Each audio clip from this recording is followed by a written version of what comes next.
So scales are absolutely imperative, in my opinion, for composing music. So I wanted to start with some tips on scales and how to really enjoy them. I think a lot of people, when they start playing scales, if you go through different exam methods, they, you know, they're quite rigorously technically biased because those skills are important for you to become an accomplished musician.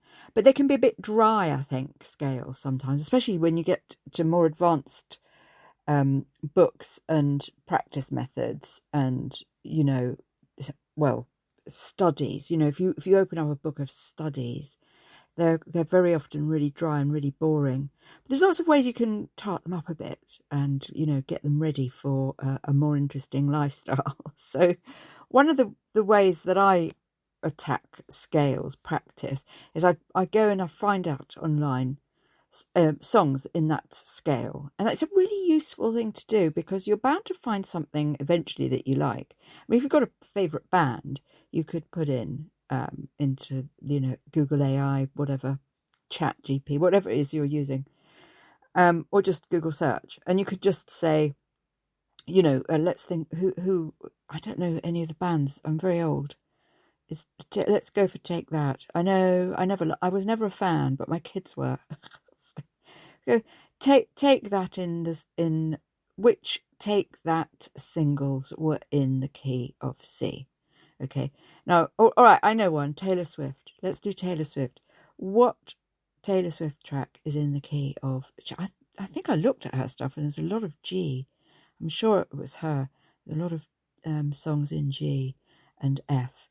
And a lot of songs didn't do much really, but these songs are, I mean, let's face it, Taylor Swift, it's all about the look, isn't it? Really, I mean, it's about the sentiment, the look, because she's beautiful and accessible and all these other things. I'm not for a moment suggesting that she's a terrible musician.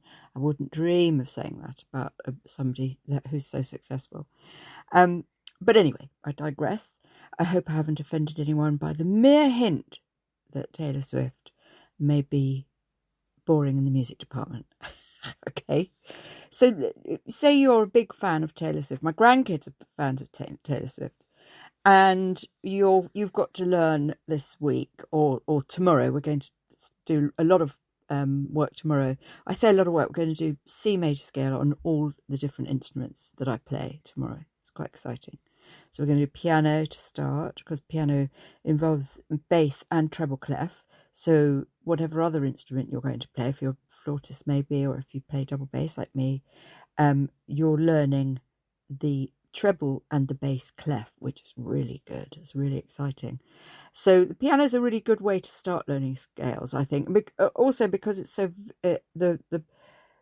it's visual, you can see the notes in front of you, which is very different. When you play strings, you can't really see what you're playing. You feel what you're playing, but you don't actually see. There's not a key that you bash down.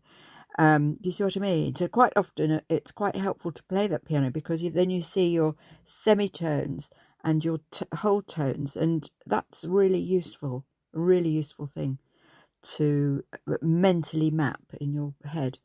So we'll start with piano. Anyway, I'm digressing, obviously. So a couple of things to make you more excited before you even start playing your scale is to find some songs that you really like. So Taylor Swift, songs in C major, and see what comes up. I'm hoping she's done one in C major, but perhaps you've got another, song that you really like. And I mean, the thing is, you've got to be careful because the song that was released, that's the famous one that we all know and love so well, that's the key that you need.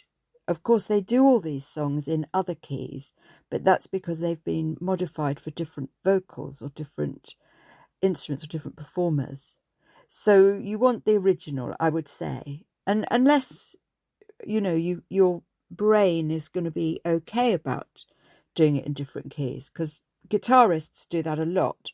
They do a lot of transposing into various keys, depending on what they can play, whether they're using is it the capo? I don't know much about guitars. I think it's a capo, etc., etc. So I always find guitarists can modify keys really quickly. They would seem really able to do that.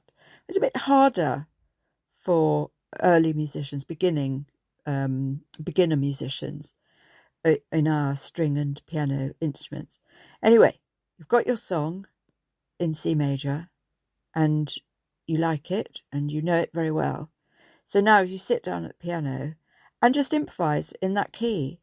So we know that C major, for example, doesn't use any black keys, so we're only going to play white keys when we listen to this Taylor Swift or, Iron Maiden or whichever song you've got playing in your headphones as you practice.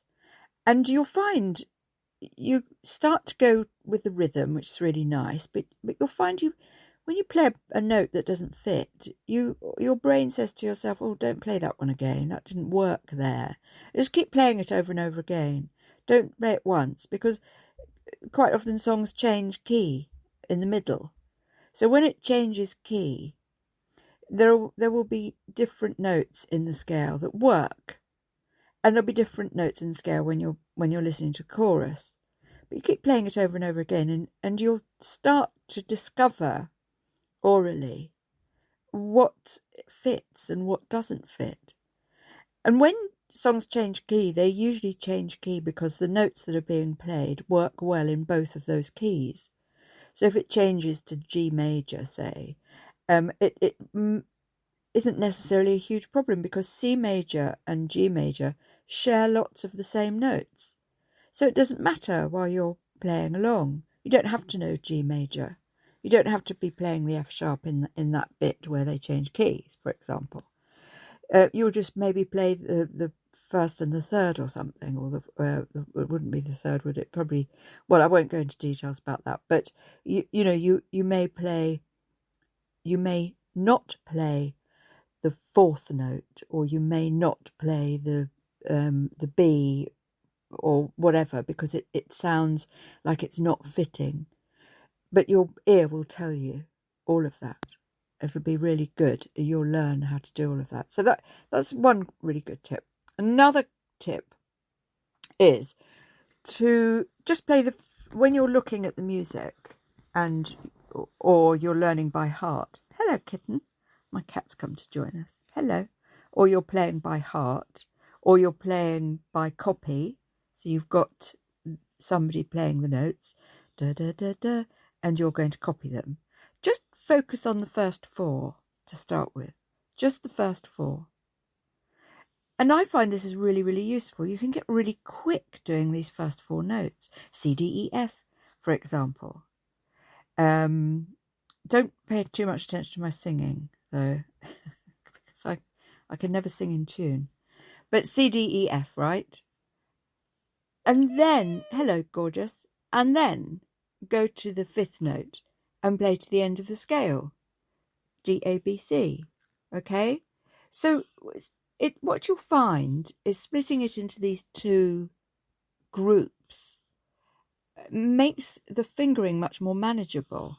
And the shift, if you've got to do a shift in yes, gorgeous. Perhaps there's shifts or difficult things that you have to do. I mean, it's different with different string instruments, isn't it? Whether you move down or whether you cross strings. But, you can find different ways of fingering a string instrument that suits the scale and your hand. So you don't necessarily have to swap strings when they tell you to swap strings. What you can do is a shift. Do you see what I mean? And sometimes splitting these up into the first four and then the last notes is really, really helpful to understand where shifts come and where string crossings come and other things like that. My cat wants to talk to me and is, yes, darling, is tapping my mouth with his paw because he wants me to stroke him. There we go. And he thinks I'm talking to him about scales, but I'm talking to you guys. But we can double up here. We can pretend. So a couple of other things then. short and sweet. Short and sweet. Don't, spend hours on the same scale. Hours and hours and hours. Well, you can if you want, but it won't get you very far. Have some fun with it. Change, maybe work through it, as I've said, to a track, and work through it just doing the arpeggio. That's a really good fun as well. Arpeggios work really well with songs too. So the first, third, and fifth, and then back to the first. So these are really good tools for songwriters as well, because songwriters use these arpeggios a lot in music. So that, you've done that, and then you've practiced your first four and then your final notes back to the root note. And then after that, you could even do a bit of changing the rhythm. So you start a jazz rhythm or a blues rhythm, or you could sing along. You could start making up words, making up your own songs, even if it's rubbish. Today I put the rubbish out. It doesn't matter what you're doing by exploring these possibilities.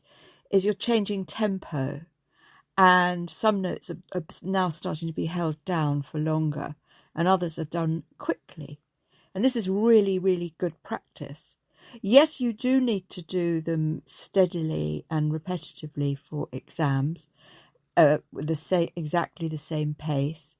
But for strings particularly, they quite like to introduce quite early on, doing 2 notes on one bow movement, and maybe 4 notes on a single bow movement, an up bow or a down bow. It's really exciting to do this. And if you're making up words, it can be a bit easier to kind of do that. And I guess the most important thing is to make it really, really good fun. And these techniques do that. They explore the possibilities that knowing this group of notes can have, and what you can do with them. And it, the wonderful thing about music is that you can improvise and become your own composer from a very, very early stage of learning. You can do it in C major. You can do it with 4 or 5 or 6 notes. You can do it with, 7 or 8 notes. You can pick and choose all the notes that you want to use in your scale. So I guess I'm sort of telling you to have fun with your scale. Really have some fun with it, and let go of the regimented sit down and play it through, 20 or 60 times. I do like the 60 times playing thing. I do it. Sometimes I do it when I don't want to think about anything. I sort of go into some kind of autopilot. And you can bet your bottom dollar that when you've done something 60 times, you know it pretty well. It's a really good way to learn by rote, but it doesn't feel the same as exploring the possibilities with musicianship and musicality and, composing and performance and all these other lovely things that we all know as musicians are a big, massive part of, our practice. So if you want to find out more, you can sign up at the iServalan Music School over on my Gumroad account, which is really, really packed with lots and lots of play-along tracks and tools. You can pop over to iServalan play-alongs on YouTube, and it's at iServalan Jam, I believe. I do forget all my handles, actually, because I've got quite a few. But Gumroad's the best one. Gumroad is where all the exciting stuff gets stored. And I've got all the lessons that I've done for Suzuki and ABRSM. And we're uploading there very, very regularly, on a daily basis, actually. So bear that in mind. Lots of free stuff, though, on YouTube. And have a great weekend exploring the wonder of scales.